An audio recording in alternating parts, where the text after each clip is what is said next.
Shalom saudara sekalian, pada kesempatan kali ini kita akan membahas 3 pilar Pentakosta ketiga. Nah, salah satu karakteristik daripada umat Pentakosta adalah mereka menekankan akan tuntunan Tuhan di dalam kehidupan sehari-hari. Kalau bisa dibilang, suara hati umat Pentakosta itu mirip dengan doa Musa di dalam Keluaran 33 ayat yang ke-15. Jika engkau sendiri tidak membimbing kami, janganlah suruh kami berangkat dari sini. Kita sebagai umat Pentakosta juga menyerukan hadirat Tuhan yang terus-menerus menuntun dan membimbing kita.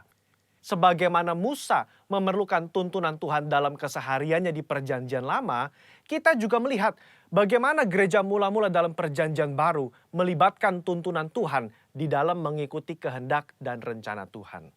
Di dalam Kisah Rasul pasal yang ke-15, kita melihat bagaimana gereja mula-mula menghadapi masalah ketika bangsa yang bukan Yahudi bertobat, menerima karunia keselamatan, menerima karunia Roh Kudus. Masalah timbul ketika beberapa orang Yahudi yang telah menjadi percaya berkata, orang-orang yang bukan Yahudi ini harus disunat, diwajibkan untuk mengikuti seluruh hukum Taurat. Bagaimana gereja mula-mula pada waktu itu mengikuti tuntunan Tuhan dalam permasalahan yang penting ini? Mereka mengikuti tuntunan Tuhan lewat 3 pilar, yaitu pilar Roh Kudus, pilar komunitas, pilar firman Tuhan. Lewat ketiga pilar ini, gereja mula-mula akhirnya dapat menerima bahwa bangsa yang bukan Yahudi telah menerima keselamatan dan juga karunia Roh Kudus.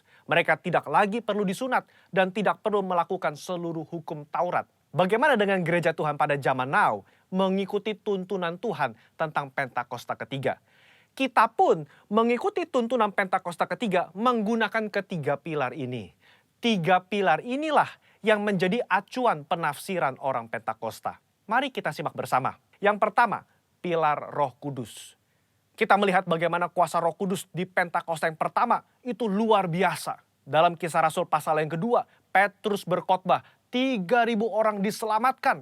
Bahkan dalam waktu 100 tahun pertama, 70% dari dunia yang dikenal pada saat itu menjadi Kristen. Tetapi amanat agung belum tuntas.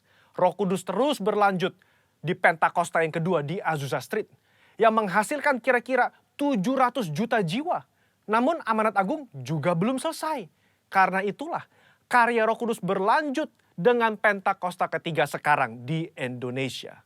Pentakosta ketiga inilah yang akan menuntaskan amanat agung dan membawa penuaian jiwa yang terbesar dan terakhir sebelum Yesus datang kembali. Haleluya.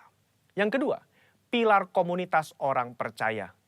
Kita lihat bahwa tuntunan Pentakosta ketiga tidak diklaim seorang diri saja, melainkan telah didoakan, dikonfirmasi, disaksikan oleh kaum Pentakosta secara global yang diwakili oleh Empower 21. Kalau saudara ingat, di Empower 21, gembala sidang dan pembina kita menggaungkan visi Pentakosta ketiga di hadapan bangsa-bangsa. Mereka mengaminkan, menerima, mengkonfirmasi, membawa api Pentakosta ketiga kembali ke negara mereka. Pilar yang ketiga, pilar firman Tuhan. Tuntunan Pentakosta ketiga itu diawali ketika gembala sidang dan pembina kita mendapatkan firman Tuhan pada tahun 2009. Aku datang segera dari Wahyu 3:11 dan dari Yoel 2:28. Kemudian daripada itu akan terjadi bahwa aku akan mencurahkan rohku ke atas semua umat manusia. Lama Tuhan tidak berbicara apa maksud dari kedua ayat ini. Tetapi 4 tahun berikutnya, pada tahun 2013, Tuhan berbicara. Yang aku maksudkan dengan pencurahan Roh Kudus itu adalah Pentakosta ketiga. Nah, melalui firman Tuhan ini, kita menangkap pesan profetik bahwa akan ada pencurahan Roh Kudus besar-besaran ke atas seluruh umat manusia sebelum kedatangan Yesus kali yang kedua. Jadi bisa kita simpulkan, Pentakosta ketiga itu yang pertama telah mengikuti tuntunan daripada Roh Kudus, telah dikonfirmasi oleh komunitas Pentakosta secara global, dan didasari oleh firman Tuhan, khususnya Yoel 2 ayat 28-32.